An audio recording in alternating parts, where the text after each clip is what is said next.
Journalist association ఈరోజు ఒక dairy print చేసి సినిమాటోగ్రఫీ మినిస్టర్ గౌరవనీయులు తలసాని శ్రీనివాస్ యాదవ్ గారి చేతుల మీదుగా రిలీజ్ చేయడం, మినిస్టర్ గారు ఎంతో బిజీగా ఉండి కూడా జర్నలిస్టుల మీద, ఫిలిం జర్నలిస్టుల మీద అభిమానంతో ఇక్కడికి రావడం మనందరికీ చాలా ఆనందంగా ఉంది.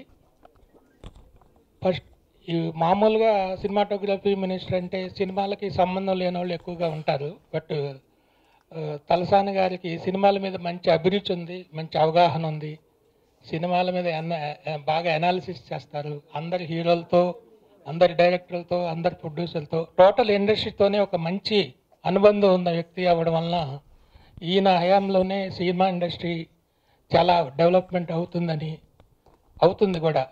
ఆ దిశగా ఆయన చాలా ప్రయత్నాలు చేస్తున్నారు. చిన్న సినిమాకి హెల్ప్ చేయడానికి, అలాగే సినిమా ఇండస్ట్రీ ముందుకెళ్ళడానికి, ఇక్కడ బాగా డెవలప్ అవ్వడానికి చాలా కార్యక్రమాలు ఆయన సారథ్యంలో జరుగుతున్నాయి. అలాగే ఫిలిం జర్నలిస్టులకి మొదటి నుంచి అన్యాయం జరుగుతుందని అనలేం, కానీ న్యాయం అయితే జరగట్లేదు. ఫిలిం జర్నలిస్టులకి తలసాని శ్రీనివాస్ యాదవ్ గారు ఎంత ఇంపార్టెన్స్ ఇస్తారంటే, ఈ మధ్య సెక్రటేరియట్లో ఆయన కలవడానికి వెళ్ళినప్పుడు అక్కడ ఆయన ఒక ఇంపార్టెంట్ మీటింగ్లో ఉన్నారు. వెయిట్ చేయమని చెప్పారు. నేను వెయిట్ చేస్తూ సూపర్ హిట్ మ్యాగజైన్ ఇచ్చి పంపించాను. వెంటనే నెక్స్ట్ సెకండ్లో ఆయన లోపలికి రమ్మని పిలిచి పక్కనే ఒక కుర్చీ వేయించి, బ్రదర్ ఏంటి, ఏం పని మీద వచ్చారు అని అంత ఆప్యాయంగా అడిగి, మీటింగ్ ఆపి మధ్యలో నాతో మాట్లాడి ఒక సైన్ కావాలంటే వెంటనే చేసి ఇచ్చి, అంత అనుబంధం ఆయనతో. ఆయన ఫిలిం జర్నలిస్ట్ అంటే అంత ప్రేమ చూపిస్తారు. అది అంత గ్రేట్ మనస్తత్వం అయింది. ఆయన మనం అందరికి కూడా చాలా ఫ్రెండ్లీగా ఉంటూ, చాలా ఎక్కడ పలకరించిన జనరల్గా మినిస్టర్లు అంటే మనం ఆయన విషయాలని ఎక్స్పెక్ట్ చేస్తారు, అది సహజం. అయితే ఆయన అక్కడున్న రాజుగారు ఎలా ఉన్నారు ఏంటని ఎంత దూరంలో ఉన్నా మాట్లాడతారు. అటువంటి ఆయన మన సినిమాటోగ్రఫీ మినిస్టర్ అవ్వడం మనందరికీ ఎంతో గర్వకారణం. మనందరి ప్రాబ్లమ్స్ 100% ఆయన తీరుస్తారని నమ్మకం నాకుంది, మీకు అందరికీ ఉంది. తప్పకుండా నెరవేరుస్తారని కోరుకుంటున్నాము, ఆశిస్తున్నాము. అట్లాగే కాజా సూర్యనారాయణ గారికి, మన రఘు, సురేష్, జేపీ గారు, నారాయణరాజు, మన రమేష్, మన అందరి సభ్యులందరికీ కూడా ఈ సందర్భంగా మినిస్టర్ గారికి థ్యాంక్స్ చెప్తున్నాం. ప్రభుత్వ పరంగా వచ్చే అక్రిడేషన్ విషయంలో కొందరికి అన్యాయం జరుగుతుంది. ఇది ప్రధాన ఉద్దేశం. ఆ తర్వాత ఆరోగ్యపరంగా జర్నలిస్టులు చాలామంది ఇబ్బందులు ఎదుర్కొంటున్నారు. వాళ్లకు హెల్త్ కార్డుల విషయంలో కూడా గౌరవనీయ మంత్రి దృష్టి తేవడానికి ఈ అసోసియేషన్ ప్రయత్నిస్తుంది. ఆ తర్వాత ప్రభుత్వం సమాజంలోని అన్ని వర్గాలకు సొంత ఇల్లు నెరవేరాలనే ఉద్దేశంతో పనిచేస్తుంది. ఈ సమాజంలో ఒక భాగమైన మన సినిమా జర్నలిస్టులకు కూడా డబుల్ బెడ్రూమ్ ఇళ్లను మాకు ప్రయారిటీ ఇచ్చి ప్రత్యేక కేటగిరీగా గుర్తించి మాకు కేటాయించాల్సిందిగా గౌరవ మంత్రివర్యులకు విజ్ఞప్తి చేస్తున్నాను. అలాగే సినిమా బేస్డ్ జర్నలిస్టులు కొన్ని వారపత్రికలు నడుపుతున్నారు. ప్రభుత్వ పరంగా ఇలాంటి సినిమా పత్రికలకు ఎలాంటి ప్రకటనలు రావట్లేదు. దాంతో అవి కొంత ఆర్థికంగా ఇబ్బందులు కూడా ఎదుర్కొంటున్నాయి. దయచేసి భవిష్యత్తులో ఇచ్చే ప్రభుత్వ ప్రకటనలో సినిమా పత్రికలను కూడా పరిగణలోకి తీసుకోవాలని గౌరవనీయ మంత్రి గారికి విజ్ఞప్తి చేస్తున్నాను. ఈ జర్నలిస్టులే నిర్వహిస్తున్న ఈ కార్యక్రమానికి ఆయన ఎన్నో పనులున్నా కూడా మన కోసం మనకి ఇంపార్టెన్స్ ఇచ్చి ఆయన ఆవిష్కరించడం అనేది మనం సక్సెస్గా భావించాలి. అలాగే అసలు ఈ ప్రభుత్వం ఏర్పడ్డాక మొట్టమొదట గౌరవనీయులు ముఖ్యమంత్రి గారు చేపట్టిన అనేక కార్యక్రమాల్లో, నిర్ణయాల్లో చాలా ఇంపార్టెంట్ విషయం ఏంటంటే మనసెరిగిన తలసాని గారు, అలాగే మన గురించి తెలిసిన తలసాని గారు, సినిమా గురించి పూర్తిగా తెలిసిన తలసాని గారుని మంత్రిగా చేయడమే మన యొక్క విజయం. మన అభివృద్ధికి ఆయన చేపడుతున్న కార్యక్రమాలు కూడా దానికి తార్కాణం. సినిమా ఇండస్ట్రీ అభివృద్ధికి తలమానికంగా నిలుస్తూ అనేక రకమైన అభివృద్ధి కార్యక్రమాలని, అనేక సమస్యలను పరిష్కరిస్తూ, ముఖ్యంగా మనం ఎప్పుడైనా సరే సినిమా వాళ్ళు ఏ కార్యక్రమం చేపట్టినా లేకపోతే ఏ సమస్యతో అన్నా సతమతం అవుతున్నప్పుడు అత్యంత తొందరగా ఆయన యాక్సెస్ చేయొచ్చు.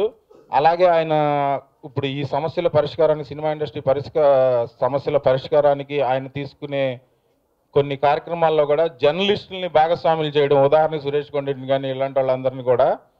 సో ఆయన ఎంత చొరవ చూపుతున్నారు, ఎంత అభివృద్ధికి మనకి ఉపయోగపడుతున్నారు అనేది ముఖ్యంగా మనం ప్రస్తావించుకోవాలి. అలాగే మన దగ్గర కూడా చాలామంది సీనియర్ జర్నలిస్టులు కూడా ఆర్థికంగా కొంచెం కొన్ని ఇబ్బందులు ఉన్న వాళ్ళు కూడా ఉన్నారు. వాళ్ళందరికీ కూడా సహాయకారకంగా ఉండే కార్యక్రమాలు చేపట్టాలని, ముఖ్యంగా సినిమా ఇండస్ట్రీ వెల్త్కి ఎంత మనం ఉపయోగపడుతున్నాం అనేది గుర్తించి మన హెల్త్ కూడా ఆయన చూసుకుంటే బాగుంటుందని మంత్రివర్గం కానీ ఆ నిర్ణయాలు ఏమైనా తీసుకొని మనందరికీ అక్రిడేషన్ విషయంలో కానీ ఇక్కడ ఎప్పుడో ఎన్నో సంవత్సరాల నుంచి వాళ్ళ క్యాలిబర్తో కొంతమంది క్వాలిఫైడ్ ఉన్నారు, కొంతమంది క్వాలిఫైడ్ కాదు, విద్యార్హతలు లేని వాళ్ళు ఉన్నారు. కానీ ప్రతి ఒక్కళ్ళు కూడా ఇండస్ట్రీ అభివృద్ధికి కష్టపడుతున్న వాళ్ళే. వాళ్ళని కన్సిడర్ చేసి ఆ రూల్స్ రెగ్యులేషన్స్ విషయంలో కొంచెం చొరవ తీసుకొని అందరికీ ఉపయోగపడే విధంగా, అందరికీ అక్రిడేషన్లు వచ్చే విధంగా, అందరికీ హెల్త్ కార్డులు వచ్చే విధంగా, అందరికీ స్థలం విషయంలో కానీ ఇళ్ల విషయంలో కానీ అనేక రకమైన అభివృద్ధి కార్యక్రమాల్లో మన కూడా పార్టిసిపేట్ చేసి మన కూడా గుర్తించాలని, మనకు కూడా అభివృద్ధికి భాగస్వాములు చేయాలని మంత్రి గారిని వినయంగా అభ్యర్థిస్తున్నాను. అలాగే ఈ cinema journalist dairy first time అయినా ఇది ఎంతో ఉపయోగకరంగా ఉండాలని, మరిన్ని అభివృద్ధి కార్యక్రమాలు సినిమా జర్నలిస్టులకి రూపొందించి చేయాలని ఈ కార్యవర్గాన్ని, ఈ ఉపాధ్యక్షులు అధ్యక్షులు నారాయణరాజు గారు, బిఆర్ గారు, జేపీ గారు, సురేష్ గారు వీళ్ళ ఆధ్వర్యంలో మరింత ముందుకి మనం మంచి కార్యక్రమాలు తలపెట్టాలని కోరుకుంటున్నాను. ఇలా డైరీ ఆవిష్కరణ అని చెప్పి నారాయణరాజు నన్ను అడగడం జరిగింది. వెంటనే మినిస్టర్ దగ్గరికి వెళ్దామని చెప్పి వెళ్ళి మా వాళ్ళకి నలుగురు కలిసి వెళ్ళాము. సరే ఎప్పుడు పెట్టుకుంటే పలానా రోజు. సరే నేనేమనుకున్నా అంటే నారాయణరాజు కూడా ఏమన్నా అంటే సరే అక్కడే మన సెక్రటరియట్లో చేసేద్దాం, సార్ దగ్గర చేద్దాం అన్నారు. సరే ఎక్కడ రావాలన్నారు. వెంటనే ఫిలిం జాబ్లో పెట్టుకుందాం. వెంటనే అప్పటికప్పుడు అనుకున్నాం. ఇమీడియట్గా వెంటనే ఓకే చేసి సార్ వస్తున్నా అని చెప్పేసి ఆయన ఈరోజు రావడం చాలా సంతోషంగా ఉంది. First of all thank you sir ఈ కార్యక్రమం చేసి డైరీ అవసరంగా రావడం. అట్లాగే మనం ఏదన్నా మినిస్టర్ కానీ ఎమ్మెల్యే కానీ ఎవరినైనా కానీ సార్ ఈ పని కావాలని చెప్తే అడిగేసి మనం వాళ్ళ వెంట తిరగాల్సి వస్తుంది. కానీ ఈయన దగ్గర అలా కాదు. ఈ పని కావాలని చెప్పిన తర్వాత ఆయన మనం వెంట పడతాడు. ఆయన ఇంకా అసలు గంటకి అయిందా లేదా, జరిగిందా లేదా, అవతల కూడా ఇచ్చావా లేదా, చేసావా లేదా అని వెంట పడతాడు. నేను ఇట్లాంటి లీడర్ని ఎక్కడా చూడలేదు నిజంగా. అందుకని నేను ఆయనకి వీరాభిమానిగా అయిపోయాను నేను ఫస్ట్ నుంచి. సో సినిమా ప్రాబ్లమ్స్, సినిమా గురించి బాగా నాలెడ్జ్. నిజంగా మన జర్నలిస్టులు కూడా చూడం. ఆయన ప్రతి సినిమా రిలీజ్ రోజు ఆయన కంపల్సరీ చూస్తారు. ఆయన అది చిన్న సినిమా కానీ పెద్ద సినిమా కానీ ఆయనకి ఆ తారతమ్యం లేదు. చిన్నవాళ్ళకి బాగా దగ్గర ఉండే ఏకైక మినిస్టర్ తలసాని శ్రీనివాస్ యాదవ్ గారు. సో నిజంగా ఈ cinema first half and second half ఆ సినిమా మీరు ఎప్పుడు చూసారన్నా? నేను రాత్రి చూశానంటాను. నాకు షాకు. ఆ సినిమాకి మనం వెళ్ళమాట. అలా సినిమా రివ్యూలు మనకంటే కూడా ఇట్లా ఆయన చెప్తా ఉంటారు అనమాట. సినిమా గురించి బాగా నాలెడ్జ్ ఉండి కేసీఆర్ గారు నిజంగా చాలా మంచి పని చేసిందంటే మంచి పనుల్లో ఇది ఒకటి మంచి పని ఆయన సినిమాటోగ్రఫీ ఇవ్వడం అనేది. అట్లాగే నాకు ఇప్పుడు మేము మా అసోసియేషన్ కానీ ఇవన్నీ కూడా చూస్తున్నాం. ప్రతి ఒక్కరికి హెల్త్ కార్డులు కానీ అక్కడ బెనిఫిట్స్ కానీ చాలా అద్భుతంగా చేయడం జరుగుతుంది అక్కడ. అట్లాగే జర్నలిస్టులకు లేదా అని నేను ప్రతిరోజు ఫీల్ అవుతున్నాను. సో నాకు ఇప్పుడు ఈ అవకాశం మినిస్టర్ గారు ఇది నెరవేరబోతున్నందుకు చాలా సంతోషంగా ఉంది. సో హెల్త్ కార్డ్స్ ప్రతి ఒక్కరికి ఎప్పుడు ఎలా ఉంటాయో ఎవరికి తెలియదు పొజిషను. సో సీఎం గారి ద్వారా అది హెల్త్ కార్డ్స్ అనేది ప్రొవైడ్ చేయాల్సిన ఫస్ట్. తర్వాత అలాగే ఇల్లు లేని వాళ్ళందరికీ కూడా ఇల్లు కల్పించాలని, అలాగే సినిమా రాయితీలు సంబంధించి ఏదున్నా కానీ జర్నలిస్టులకు ప్రథమ స్థానం ఇవ్వాలని మనస్ఫూర్తి కోరుకున్నాను. సో నా వంశంగా అందరికి ప్రతి ఒక్కరికి కూడా తారతమ్యం అందరికి ఇవ్వాలని మనస్ఫూర్తి కోరుకున్నాను. Thank you. వచ్చి సార్ నేను ఇలాగ మన అసోసియేషన్ పెట్టబోతున్నాను, మీ సహకారం కూడా కావాలని. ఇప్పుడు అసోసియేషన్ ఉంది, చాలా అసోసియేషన్లు ఉన్నాయి, ఎవరు ఏం చేయట్లేదు. మద్రాసులో మ్యూజిక్ డైరెక్టర్స్ అసోసియేషన్, హైదరాబాద్లో ఏమో మా అసోసియేషన్ మాత్రం తక్కువ నిర్వీర్యం అయిపోయాయి. ఏది పని చేయదు, అంత ఆటంక స్వరంతో నీకు ఎందుకు కుర్రాడు అసలే పక్క పలసగా ఉన్నావు, నా మాట ఏమో వద్దు అన్నాను. లేదు సార్, నేను ఒక ఇళ్ల స్థలం మాత్రమే లక్ష్యంగా పెట్టుకుని మేము చేయాలనుకుంటున్నామండి. మన నారాయణరాజు గారు, చిన్నమల రమేష్, కొంతమంది మన మిత్రులు కూడా ఉన్నారు, వాళ్ళు కూడా చేద్దామన్నారు. సరే మరి నీ ఇష్టం అయితే తప్ప మరి కానీ అన్నాను. అన్నట్టుగా నేను ఊహించలేదు అతను ఈ స్థాయికి నేను తీసుకొస్తానని.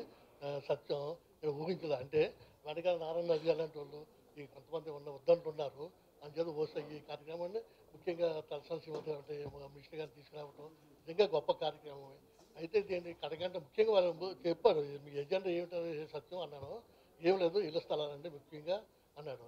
నిజమే ఇళ్ల స్థలాలు ఎంతోమంది మహానుభావులు తెలుగు ఫిలిం ఇండస్ట్రీ నుంచి వెళ్ళారు. కానీ ఏ ఒక్కరూ జర్నలిస్టులు మాత్రం ఫిలిం జర్నలిస్టులు ముఖ్యంగా ఫిలిం జర్నలిస్టులు మాత్రం దళితులు అంటారు చూసారా, మన సమాజం దళితులు అంటారు, అలా వెనక్కి పెట్టేశారు తప్ప ఏ ఒక్కరు కూడా నాకు తెలిసిన 45 ఏళ్ళ సినిమా జర్నలిస్టులు ఏ ఒక్కరు కూడా ఏ సినిమా వ్యక్తి కూడా ఎంతమందో పదవులు నిర్వహించి ముఖ్యమంత్రి అయ్యారు, చాలా పోస్టులు నిర్వహించారు, ఏ ఒక్కరు కూడా ఫిలిం జర్నలిస్టుల గురించి పట్టించుకున్నదే లేదు అసలు. అలాంటిది ఈ కుర్రోళ్ళు మరి ఇళ్ల స్థలాల గురించి సాధించే ఫస్ట్ లక్ష్యం అండి. నిజంగా చాలా గొప్ప విషయం. మరి తలసాని విశ్వనాథ్ గారు కానీ ఆ కార్యక్రమాన్ని ముఖ్యంగా 3 ఎజెండాలు. రెండోది హెల్త్ కార్డులు. ఇది రాష్ట్రం విడిపోయిన వరకు మాకు హెల్త్ కార్డు అన్నీ ఉన్నాయి. మాకు విడిపోగానే మా హెల్త్ కార్డు కట్ అయిపోయింది. ఇదేమిటో అర్థం కాలేదు. నేను నా హెల్త్ కార్డు మీద 3 సార్లు నా వైఫ్కి నా భార్యకి కిడ్నీ ఆపరేషన్ చేయించుకున్నాను. అది అంతా అలాగే ఉపయోగపడింది. ఎప్పుడైతే విడిపోయిందో అప్పుడు హెల్త్ కార్డు కట్ అయిపోయింది. ఏమి చేయాలి అర్థం లేదు. ప్రైవేట్గా తీసుకుందామంటే మీకు 65 ఏళ్ళు దాటిపోయాయండి కాబట్టి మీకు హెల్త్ కార్డు రావాలంటారు ప్రైవేట్ హాస్పిటల్లో. ఏం చేయాలి సరే అదే అర్థించండి. ఇక ఎక్రిడేషన్ అసలు ఎన్నోసార్లు అప్పటికైనా పెట్టాం, గవా పట్టుకెళ్ళి ఇచ్చాం, అసలు దాని గురించి పట్టుకొచ్చిన వాళ్ళే లేరు. పాపం మిత్రులు అసోసియేషన్ పెట్టిన మిత్రులు అంతా పని చేశారు. అది జరగలేదు. లేకపోతే ఆ 3 మాత్రం చాలా ముఖ్యమైన ప్రధానమైన అంశాలు. వాటిని నెరవేరిస్తే తలసాని శివధరి గొప్ప వ్యక్తి వంటి వారి మధ్య మనం ఆయన మినిస్టర్ అయ్యి చూస్తుంటే మాటల్లో కాకుండా చేతలో చేసే మనిషిగా అనిపిస్తుంది. వారు కానీ ఈ 3 కార్యక్రమం కథాన్ని చేసుకుంటే కనుక ఇటీవల చిరంజీవి గారి గురించి 150 పేజీలు పుస్తకం రాశాను. శ్రీనివాస్ యాదవ్ గారి గురించి ఒక 500 పేజీలు పుస్తకం రాసి నా అక్షరే రాజు అర్థించుకుంటాను. సార్ అక్రిడేషన్ కార్డు గౌరవ అధ్యక్షులు బిఏ రాజు గారికి, అసోసియేషన్ అధ్యక్షులు నారాయణ రాజు గారు, గౌరవ మన కార్పొరేటర్ మరి ఎంతో సంతోషదాయకమైనటువంటి సందర్భం. ఈరోజు డైరీ ఆవిష్కరణ కార్యక్రమం చేపట్టడమే కాకుండా జర్నలిస్ట్ అంటే సమాజంలో మీరు లేకపోతే అసలు ఇండస్ట్రీ కూడా ఆ ప్రమోషన్ ఉండదనేటువంటి విషయం కూడా మనందరికీ తెలిసిందే. జర్నలిస్టుల పాత్ర చాలా కీలకమైనది. 4th ఎస్టేట్గా పిలువబడేటువంటి మనం ఈరోజు సమాజంలో ఉన్నటువంటి అనేకమైనటువంటి అంశాలు ఒకవైపున ప్రభుత్వానికి ప్రజలకు వారధిగా ఉండడమే కాకుండా ప్రత్యేకించి మీరు సినిమా ఇండస్ట్రీ ఎంత ప్రమోషన్ కావడానికి ప్రధానమైనటువంటి భూమిక పోషించేది ఫస్ట్ మీరే అనేటువంటి విషయాన్ని కూడా సినిమాకు సంబంధించినటువంటి పెద్దలందరూ గుర్తుపెట్టుకుంటే మంచిగా ఉంటుంది. ఈరోజు వాళ్ళని ఏ విధంగా మీరు ప్రమోట్ చేస్తున్నారో అదంతా మీ చేతుల పని. సరే వాళ్ళ టాలెంట్స్ వాళ్ళకు ఉన్నప్పటికీ దానికి ప్రమోషన్ చేయాలంటే మరి మీ అందరి సహకారం కావాల్సినటువంటి అవసరం ఎంతైనా ఉంది. ఇకపోతే ఇన్ని సంవత్సరాలు తెలుగు చలనచిత్ర పరిశ్రమలో మీరు ఉన్నప్పటికీ సరైనటువంటి పద్ధతిలో మరి మీకు కావలసినటువంటి అనేకమైనటువంటి బెనిఫిట్స్ రాలేకపోవడం అనేది కూడా ఒక బాధాకరమైనటువంటి అంశం. అయితే ఈరోజు భారతదేశంలో 29వ రాష్ట్రంగా ఏర్పడినటువంటి తెలంగాణ రాష్ట్రంలో మన ముఖ్యమంత్రి గారి ఆధ్వర్యంలో తెలుగు చలనచిత్ర పరిశ్రమ 3 పువ్వులు 6 కాయలుగా ఉండాలి. మరి దీని మీద ఆధారపడేటువంటి ప్రతి కుటుంబాలు బాగుండాలని కోరుకుంటుంది ప్రభుత్వం అని చెప్పి నేను ఈ సందర్భంగా తెలియజేస్తా ఉన్నాను. జర్నలిస్టులకు ఒక 100 కోట్ల బడ్జెట్ పెట్టాలి అని చెప్పి ముఖ్యమంత్రి గారు పదవి బాధ్యతలు చేపట్టిన వెంటనే ఆ కార్యక్రమానికి శ్రీకారం చుట్టడం జరిగింది. గతంలో మనని అనేక రకాలుగా ప్రభుత్వాలు వాడుకున్నాయి. సమాజంలో చాలా నాయకులు చాలా విషయాలు చెప్పినప్పటికీ ఇక్కడ ఒక కమిట్మెంట్ ఉన్నటువంటి గవర్నమెంట్ ఉంది. మీరు చూస్తున్నారు ఒక వ్యవస్థనే కాకుండా వ్యవస్థలో ఉన్నటువంటి అనేకమైనటువంటి కార్యక్రమాలు ఉంటాయి. ఒకవైపున మిషన్ భగీరథ కావచ్చు, కాకతీయ మిషన్ కావచ్చు. రెండోది సమాజంలో ఉన్నటువంటి పేద మధ్యతరగతి కుటుంబాలకు కావలసినటువంటి అనేకమైనటువంటి కార్యక్రమాలను కూడా మరి ప్రభుత్వం చేపడుతున్నటువంటి విషయం మీ అందరికీ తెలిసిందే. 24 గంటల కరెంట్, దాంట్లో మనం కూడా భాగస్వామ్యం. అదేవిధంగా వేసవి కాలంలో మంచినీరు కటకట లేకుండా వేరే రాష్ట్రాలలో ట్రైన్లలో తెచ్చుకుంటే మన హైదరాబాద్లో అవసరం లేకుండా మన ఇంట్లోనే ట్యాప్ ద్వారా వాటర్ ఇచ్చేటువంటి కార్యక్రమం కావచ్చు. ఈ విధంగా చాలా కార్యక్రమాలు చేస్తున్నప్పటికీ నేను మీ అందరికీ ఒక విషయం అయితే నేను చెప్పదలుచుకున్న ఈ సందర్భంగా, ఒకటి మీ కుటుంబాలలో ఉన్న వాళ్లకు ఎవరైతే విడోస్ కానివ్వండి, పెద్ద మనుషులు కానివ్వండి, ఫిజికల్ హ్యాండిక్యాప్ కానివ్వండి, పెన్షన్స్ రాకపోతే మీరు కూడా అప్లై చేసుకోండి. అది మీకు అక్కడ కన్సల్ట్ డిపార్ట్మెంటు కోఆపరేషన్ ఇవ్వకపోతే అది మా దృష్టికి తీసుకురండి. పెన్షన్స్ మాత్రం అందరికి ఇప్పిస్తామని చెప్పి నేను ఈ సందర్భంగా తెలియజేస్తా ఉన్నాను. దాంతోపాటు కళ్యాణ లక్ష్మి, షాదీ ముబారక్, కళ్యాణ లక్ష్మి అనే కార్యక్రమం కూడా, అందులో కూడా మీరు భాగస్వాములు కావాలి. ఎవరైతే మన కుటుంబంలో ఉన్నటువంటి ఆడ కూతురు మ్యారేజ్ ఉంటే ప్రభుత్వం 51,000 రూపాయలు ఇస్తుంది. అది కూడా మీరు దృష్టిలో ఉంచుకోండి అని చెప్పి నేను ఈ సందర్భంగా తెలియజేస్తా ఉన్నాను. రెండోది అక్విడేషన్ కార్డు విషయంలో మరి మిత్రులు చెప్పడం జరిగింది. అదేవిధంగా హెల్త్ కార్డు విషయంలో కూడా చెప్పడం జరిగింది. అయితే మన సినిమా ఇండస్ట్రీ అంతా ఒకటిగా ఉండాలని నేను మొదటి నుంచి కోరుకునేటువంటి వ్యక్తిని. కాబట్టి మీ యూనియన్స్ కూడా ఒకటిగా ఉండాలి అనేటువంటిది కూడా నేను ఈ సందర్భంగా తెలియజేస్తున్నా. మీరందరూ కలిసిమెలిసి ఉండి మీరు ఒక లిస్ట్ తయారు చేయండి. ఎవరెవరు ఏ సంస్థలో పనిచేస్తున్నటువంటి వాళ్ళు, మీ ఎక్స్పీరియన్స్ కానివ్వండి, దాని డీటెయిల్స్ అంతా మా డిప్యూటీ డైరెక్టర్ ఉన్నాడు, అదేవిధంగా ఎఫ్డిసి ఎండి గారు ఉంటారు. నేను మీటింగ్స్ అక్కడ ఏర్పాటు చేస్తా. మీరే ఫస్ట్ ప్రోగ్రామ్ ఏంటంటే డీటెయిల్గా మన ఇన్ఫర్మేషన్ అంతా ఇవ్వవలసినటువంటి అవసరం ఉంది. ఈ మధ్యన ఏంటంటే ఇష్టం ఉన్నట్టు కొంత మేము రిపోర్టర్స్ అని, లేకపోతే మాది ఈ పత్రిక అని, ఆ పత్రిక అని, ఈ మ్యాగజైన్ ఆ మ్యాగజైన్ అని కొంత దాని దిక్కని కూడా కొంత ఇబ్బందికరమైనటువంటి పరిస్థితులు వస్తున్నాయి. ఎందుకంటే వాళ్ళు ఏదో టెంపరవరీగా చేసే కార్యక్రమం అల్టిమేట్గా ఏంటంటే నేను ఇన్ని సంవత్సరాల నుంచి ఉన్నా నాకు ఇది కావాలనేటువంటిది కూడా అటువంటివి కొన్ని జరుగుతున్నాయి. అట్లా కాకుండా మీకు ఆల్రెడీ అనుభవం ఉన్నది కాబట్టి దీంట్లో మీకు ప్రింట్ మీడియా ఎంతమంది ఉన్నారు, ఎలక్ట్రానిక్ మీడియా ఎంతమంది ఉన్నారు, మీ రిపోర్టర్స్ కూడా ఎంతమంది ఉన్నారు, మీకు అందరికీ ఐడియా ఉన్నది. దాని ప్రకారం ఒకటి లిస్ట్ అవుట్ చేసి, రెండోది ఇంకొక యూనియన్ కూడా ఉంది కాబట్టి అందరూ కూడా మీరు కూర్చొని, పెద్ద మనుషులు అందరూ కూర్చొని, నేను రాజుగారికి చెప్తున్నా, మీ అందరినీ కూర్చోబెట్టి ఒకసారి మీరు తయారు చేసుకున్న తర్వాత అప్పుడు ప్రభుత్వం ద్వారా సంక్రమించవలసినటువంటి కార్యక్రమాలు ఏమున్నాయో డెఫినెట్గా పూర్తి స్థాయిలో తీర్చడానికి నా ప్రయత్నం ఎప్పుడు ఉంటుంది అని చెప్పి నేను ఈ సందర్భంగా తెలియజేస్తాను. దానికి కూడా మీకు ఎఫ్డిసిలోనే మీటింగ్ పెట్టిస్తా. మీరు సమ్ డెలిగేషన్ రావడం, మా ఎండి గారు, మా డిప్యూటీ డైరెక్టర్ గారు కూర్చుంటారు. మొన్నటిది లాస్ట్ టైం జరిగినప్పుడు ఈ అక్విడేషన్ వాళ్ళు ఏదో నోటిఫికేషన్ కూడా నెక్స్ట్ ఇప్పుడు ఇస్తారంట. అది కూడా నేను పాలసీ మ్యాటర్ కింద ఏమున్నదో ఫస్ట్ అవన్నీ తెప్పించుకొని మీకు అందరికీ కమ్యూనికేట్ చేయడం జరుగుతుందని చెప్పి నేను ఈ సందర్భంగా తెలియజేస్తా ఉన్నాను. రెండోది హెల్త్ పరమైనటువంటి ఇవి వచ్చేటి ఆ మీటింగ్ జరిగిన తర్వాత ఏమేమి వస్తాయి అనేటువంటిది నేను మాట్లాడతా. ఇన్ బిట్వీన్ ఏంటంటే మన కుటుంబాలలో ఎవరికన్నా మేజర్ ఆపరేషన్స్ కానివ్వండి, లేకపోతే ఈ మధ్యన రకరకాల డిసీజ్ వస్తున్నాయి, అది ఏదన్నా ఆరోగ్యశ్రీ ద్వారా ముఖ్యమంత్రి గారుతోని మాట్లాడి ఆ ఫండ్స్ ఏదైనా కావాలంటే కూడా ఆ ఎమర్జెన్సీది తప్పకుండా నేను పర్సనల్గా కేర్ తీసుకుంటానని చెప్పి నేను ఈ సందర్భంగా తెలియజేస్తా ఉన్నాను. ఈరోజు చాలా మందికి ఆరోగ్యశ్రీ ద్వారా మన ముఖ్యమంత్రి గారు ఎంతోమంది హెల్ప్ చేస్తారు. డెఫినెట్గా మీ దాంట్లో కూడా ఎటువంటి ప్రాబ్లమ్స్ ఎవరన్నా మీ కుటుంబంలో ఎవరికన్నా ఉంటే కూడా డెఫినెట్గా ఆ హెల్ప్ కూడా చేయడం జరుగుతుందని చెప్పి నేను ఈ సందర్భంగా తెలియజేస్తా ఉన్నాను. మీకు చలనచిత్ర పరిశ్రమ అంటే ఈరోజు ఒక పెద్ద ఇండస్ట్రీ. ఈరోజు భారతదేశంలోనే హైదరాబాద్కు ఉన్నటువంటి ప్రత్యేకత, మరి ఇండస్ట్రీకి ఉన్నటువంటి ఇంపార్టెన్స్ని దృష్టిలో ఉంచుకొని గతంలో మీకు అందరికీ తెలుసు చాలా ప్రభుత్వాలు ఇండస్ట్రీ ద్వారా లబ్ధి పొందినే తప్ప ఇండస్ట్రీకి ప్రభుత్వాలు ఏం చేసినటువంటి దాఖలాలు గతంలో లేవు.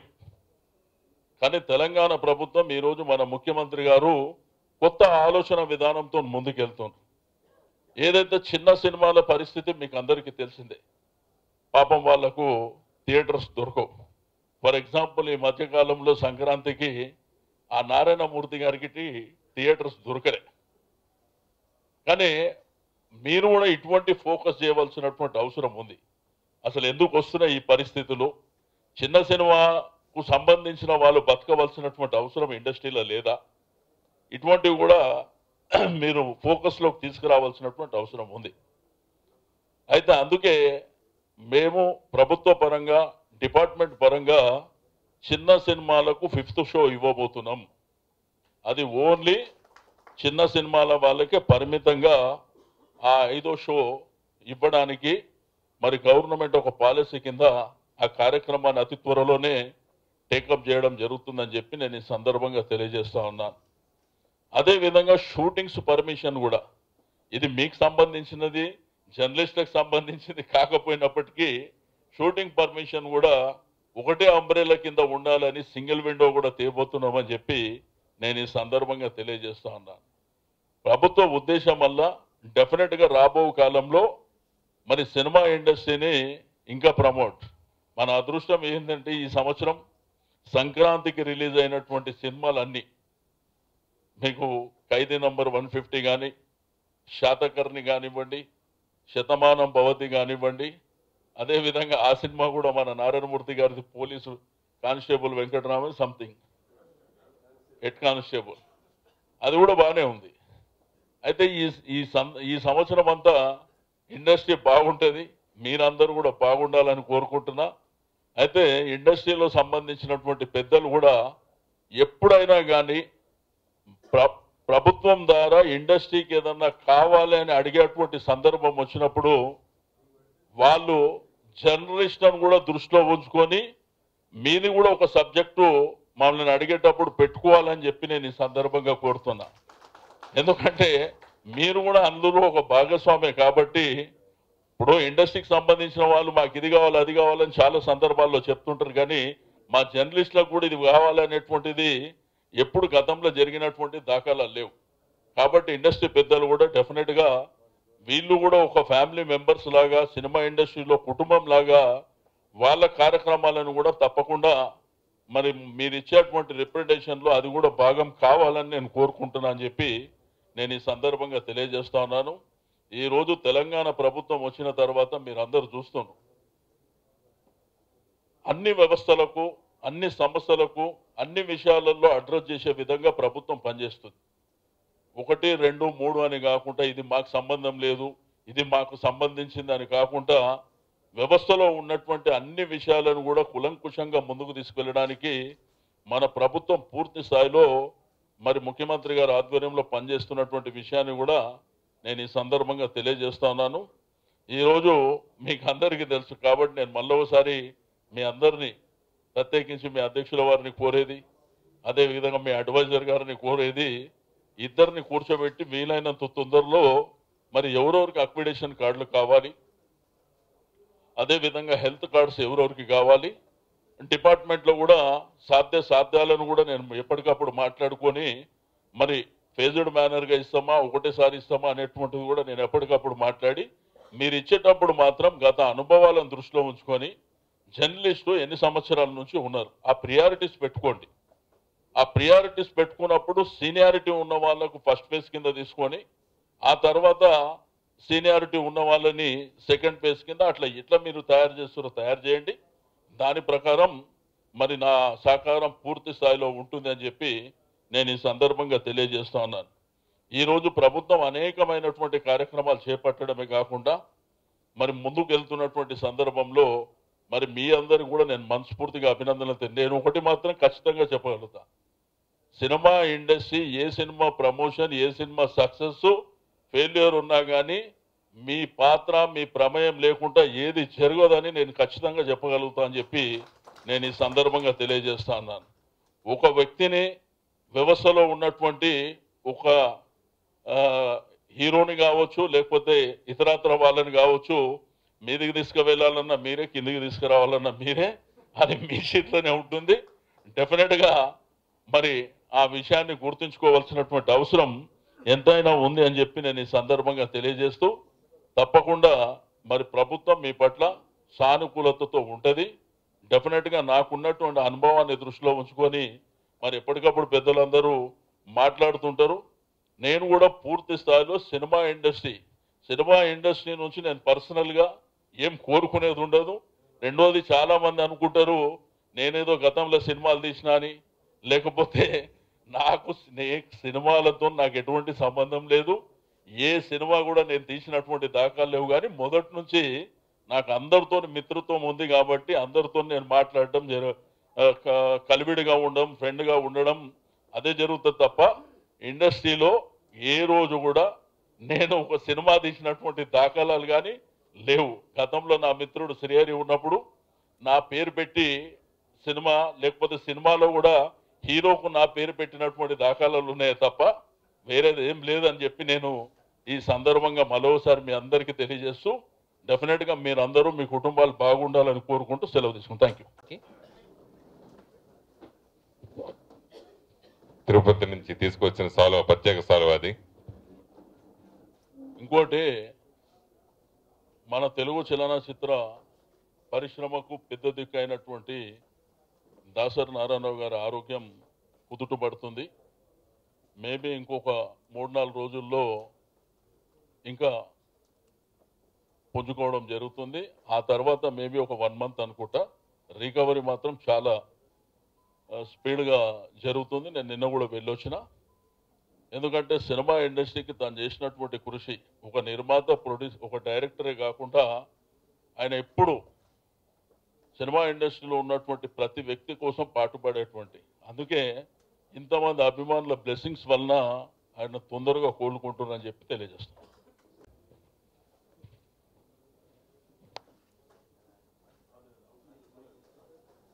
ఆ రోజు మరి ప్రభాకర్ రెడ్డి గారు, దాసరి గారి కృషి వలన చిత్రపూరిలో ఇండ్ల నిర్మాణం అయితే జరుగుతుంది. సరే, చిత్రపూరికి సంబంధించినటువంటి ఇప్పటికే చిత్రపూరి నేను నంబర్ ఆఫ్ టైమ్స్ పోయినా. అక్కడ ఏంటంటే కావాల్సినటువంటి మినిమం ఫెసిలిటీసు కొంత ఇబ్బందికరంగా ఉంటే, రోడ్ ఫార్మేషన్ కానివ్వండి, వాటర్ కానివ్వండి, లేకపోతే ఒక రోడ్డు కూడా అడ్డంగా కట్టేసారు ఆ పక్క కాలనీ వాళ్ళు. అది తీపించే దాంట్లో కానివ్వండి, ఈ మధ్యకాలంలో చాలాసార్లు తిరగడం జరుగుతుంది.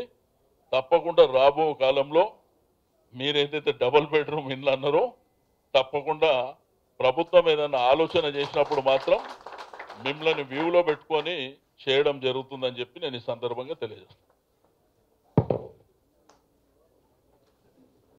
డెఫినెట్గా బ్రదర్, ఇంతకుముందు నేను చెప్పినట్టు ఫస్ట్ మీరు 2 యూనియన్స్ కూడా మీరు కూర్చోండి. ఫస్ట్ దాంట్లో నామ్స్ ఫిక్స్ చేసుకోండి.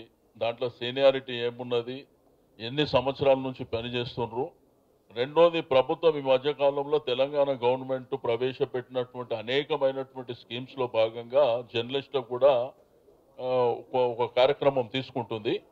కాబట్టి మేజర్గా మనకు కావాల్సింది అక్రిడిటేషన్ కార్డు కానీ, హెల్త్ కార్డు కానీ, రెండోది డబుల్ బెడ్రూమ్ ఇండ్ల నిర్మాణం కానివ్వండి, ఇవన్నీ తప్పకుండా వ్యూలో పెట్టుకోవడం జరుగుతుంది. రెండోది, మీరు వీలైనంత తొందరలో ఒక డెలిగేషన్ మేము రెడీ అయిపోయినాం అని చెప్పి, ఫస్ట్ ఏంటంటే అసలు ఎంతమంది ఉన్నారు, దాంట్లో సీనియారిటీ, ఏ పత్రికలకు ఏ మ్యాగజైన్కు పనిచేసే వాళ్ళు ఉన్నారు. ఈరోజు ఇండస్ట్రీలో మీకు తెలుసు ఈ ప్రియారిటీస్ అన్నీ. కాబట్టి అదంతా మీరు ప్రిపేర్ అయినప్పుడు నేను మా ఎండి గారు, మా డిప్యూటీ డైరెక్టర్ గారు వాళ్ళ దగ్గర ఫస్ట్ ఒక మీటింగ్ ఏర్పాటు చేస్తా. ఒక 2-3 మీటింగ్లు అయిన తర్వాత నా ఛాంబర్లోనే మీటింగ్ పెట్టి ఫైనలైజ్ చేస్తాను. సార్ నమస్తే. ఇప్పుడు ఇండస్ట్రీ రాష్ట్రం సెపరేట్ అయిన తర్వాత సినిమా పరిశ్రమ నమ్ముకొని అంతా ఇక్కడే ఉన్నారు. వాటి కూడా ఆ గవర్నమెంట్ కూడా ఏదో చేస్తుంది అది ఇది అనే ఊహాగానాలు వస్తున్నాయి. కానీ నమ్ముకొని ఉన్న ఈ తెలుగు సినీ పరిశ్రమకు మీ గవర్నమెంట్ నుంచి అసలు ఎటువంటి సహాయం ఉంటుంది, అది దాని గురించి. ఇప్పుడు మన గవర్నమెంట్ ఇక్కడ కమిట్మెంట్ ఒక మాట ఇస్తే ఆ మాట మీద నిలబడేటువంటి ప్రభుత్వం ఉంది. సరే, గతంలో చేస్తారా, ఇప్పుడు చేస్తారా, లేకపోతే ఇంకోళ్ళు చేస్తారా అనేది గతంలో వాళ్ళు కూడా ఉన్నారు. ఏం చేసారో మీకు అందరికీ తెలుసు, నేను పెద్దగా చెప్పే అవసరం లేదు. బట్ మన గవర్నమెంట్ మాత్రం ఏదైతే ఇచ్చిన మాట మీద. రెండోది, నాకు ఒక ఐడియా ఉన్నది ఒక ఇన్స్టిట్యూట్ విషయంలో కానివ్వండి. రెండోది, ఇండస్ట్రీ ఇక్కడనే ప్రమోట్ కావడానికి ఈరోజు రాష్ట్రంలో అనేకమైనటువంటి హిస్టారికల్ ప్లేసెస్ ఉన్నాయి. మీకు టెంపుల్ కానివ్వండి, ఫారెస్ట్ కానివ్వండి, ఇంత పెద్ద భాగ్యనగరం కానివ్వండి, చాలా అవకాశాలు ఉన్నటువంటి మీకు అందరికీ తెలిసిందే. అయితే సింగిల్ విండో ఆలోచన ఎందుకు వచ్చిందంటే చాలా మంది ప్రొడ్యూసర్స్ పర్మిషన్స్ తీసుకున్నప్పుడు కొంత ఇబ్బంది పడుతున్నారు. డబ్బులు ఉన్న వాళ్ళు ఏదో విధంగా మేనేజ్ చేసుకొని ముందుకెళ్ళారు గతంలో. కానీ ఒక సింగిల్ విండో, ఒక అప్లికేషన్, ఒక నిర్మాత ఆ సినిమాకు సంబంధించి ఇగో ఈ డిపార్ట్మెంట్ నుంచి పర్మిషన్ కావాలన్నప్పుడు మా ఎఫ్డీసీకి ఒక ఛాలెంజ్ కడితే మిగిలిన డిపార్ట్మెంట్లన్నీ కోఆర్డినేట్ చేసుకొని ముందుకెళ్ళడం ఇది ప్రధానమైనటువంటిది. రెండోది ఆర్టీసీ బస్ స్టాండ్స్ ఏవైతే ఉన్నాయో రాష్ట్రంలో అక్కడ కూడా మినీ థియేటర్స్ని ప్రమోట్ చేయాలనేటువంటి ఆలోచన ప్రభుత్వానికి ఉంది. డెఫినెట్గా అది చేయబోతున్నాం.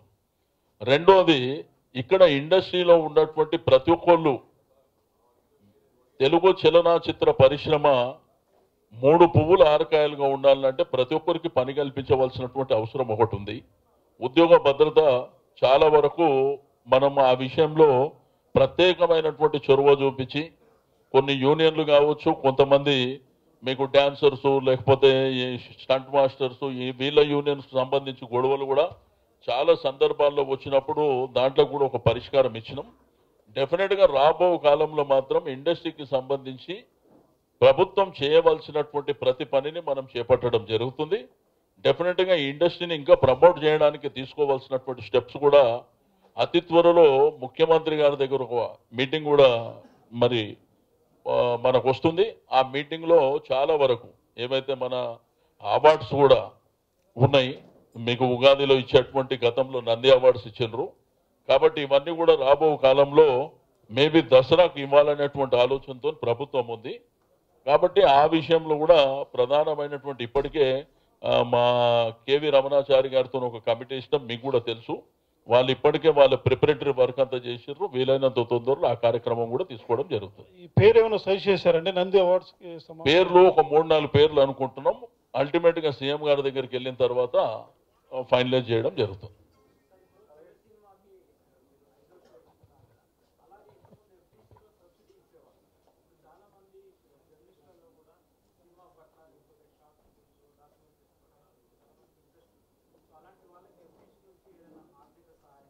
విషయాలు ఉన్నాయి బ్రదర్. ఇక్కడ ఒకటి టికెటింగ్, ఆన్లైన్ టికెటింగ్ది ఆల్రెడీ ఫైనలైజ్ అయిపోయింది, మేబీ వీలైనంత తొందరలో. అయితే ఆ రోజు కమర్షియల్ ట్యాక్స్ మన ఫిలిం డెవలప్మెంట్ నాకే ఉంది కాబట్టి మామూలుగా కమర్షియల్ ట్యాక్స్కి వెళ్తుండే, ఎంటర్టైన్మెంట్ ట్యాక్స్ అంతా. అది కొద్ది ఎఫ్డీసీకి ఇస్తే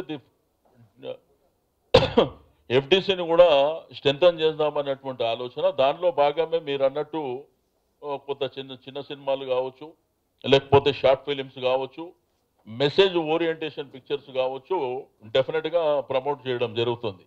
మీకు అందరూ తెలుసు ఈ మధ్యకాలంలో రుద్రమదేవి విషయంలో కానివ్వండి, శాతకర్ణి విషయంలో కానివ్వండి, మా దగ్గర ఎట్లుంటుందంటే మా ప్రభుత్వం మీరు చూస్తుండ్రు, మా ముఖ్యమంత్రి గారికి ఒక మాట చెప్తే ఆల్రెడీ తనకు ఆ ఐడియా ఉంటుంది కాబట్టి ఒకటే క్షణంలో ఆ నిర్ణయం తీసుకొని ముందుకెళ్ళడం జరుగుతుంది. కాబట్టి మీకు రుద్రమదేవికి, రెండోది శాతకర్ణి కూడా, రెండోది మెసేజ్ ఓరియంటేషన్ పిక్చర్స్ కూడా మనం ప్రమోట్ చేయడం జరుగుతుంది. షార్ట్ ఫిలిమ్స్ ఇది కూడా నేను మాట్లాడు. అలాగే గోవా ఫిల్మ్ ఇన్స్టిట్యూట్ తరహాలో ఒకటి ఇక్కడ మనకు కూడా ఏమనుకుంటున్నామంటే మనము చాలా మంది ఫిలిం ఇన్స్టిట్యూట్ వెళ్ళాలంటే పూణేకి వెళ్తుండ్రు, రెండోది వేరే ప్రాంతాలకు పోతుండ్రు. మన దగ్గర కూడా చిన్న ఉన్నాయి కానీ కొంత స్టూడియోస్లో కూడా ఉన్నాయి కాబట్టి ప్రభుత్వమే ప్రమోట్ చేయాలనేటువంటి ఆలోచన ఉంది. అది పీపీపీ మోడల్లో చేయాలన్నా లేకపోతే గవర్నమెంటే చేయాలన్నా అనేటువంటిది ఒక డిస్కషన్లో ఉన్నది. ఆల్రెడీ ఒక 2-3 సైట్లు కూడా మనం ఐడెంటిఫై చేయడం జరిగింది. ఇండియాలో ది బెస్ట్గా ఉండాలి, నంబర్ 1గా ఉండాలి, మన దగ్గరనే ఆ ఇన్స్టిట్యూట్ ఉండాలి అనేటువంటి ఆలోచన సీఎం గారికి ఉంది. డెఫినెట్గా అది కార్యరూపం దాలుస్తుంది. అలాగే దోనకొండలో కూడా ఏదో ఫిల్మ్ హబ్, దోనకొండ పరిసరాల్లో కూడా ఏదో పెడతామని చెప్పేసి అన్నారు కదా, దానికి రాచకొండ అంటే రాచకొండ అక్కడ ముఖ్యమంత్రి గారు ఒక ఫార్మా కోసం అది విజిట్ చేసినప్పుడు ఇక్కడ సినిమా ఇండస్ట్రీ ప్రమోట్ చేస్తే ఎట్లుంటుందని ఒక మాట చెప్పిండు. అది తెల్లారి అందరూ అది చెప్పిండ్రు. కాబట్టి అంటే ముఖ్యమంత్రి గారికి ఏంటంటే ఒక ప్రదేశం చూసినప్పుడు తను ఆ విధంగా ఇమాజిన్ చేసుకొని ముందుకెళ్ళిండు కాబట్టి దాన్ని ఏం చేసారు, స్టెప్ బై స్టెప్ ముందుకు తీసుకెళ్ళిండ్రు. బట్ ముఖ్యమంత్రి గారికి ఒక ఫిలిం ఇన్స్టిట్యూట్ కట్టాలి అనేటువంటి ఆలోచన మాత్రం ఉంది.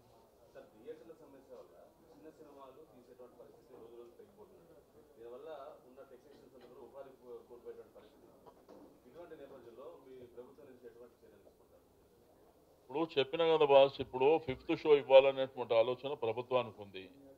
ఇప్పుడు చిన్న సినిమాలు అంటే మనందరికీ తెలుసు, థియేటర్స్ ఏమో ప్రైవేట్ యాజమాన్యానికి సంబంధించినవి, వాళ్ళేమో వీళ్ళతోనే అగ్రిమెంట్స్ చేసుకుంటున్నారు. అది ఒక కొద్ద ఇబ్బందికరమైనటువంటి పరిస్థితి. ఇప్పుడు ఆ థియేటర్ యజమాని ఏంటంటే అరే నా ఇష్టం నేను లీజ్కి ఇచ్చుకున్నా అనేటువంటిది కూడా కొంత చెప్పినటువంటిది. బట్ ఇవన్నీ రెండింటికి ఓవర్కమ్ కావాలంటే గవర్నమెంట్ సీరియస్గా పోవాలనేటువంటి ఒక ఆలోచనతోని కూడా ప్రభుత్వం ఉంది. అది ఏ పద్ధతిలో పోవాలనేది నేను చెప్తాను.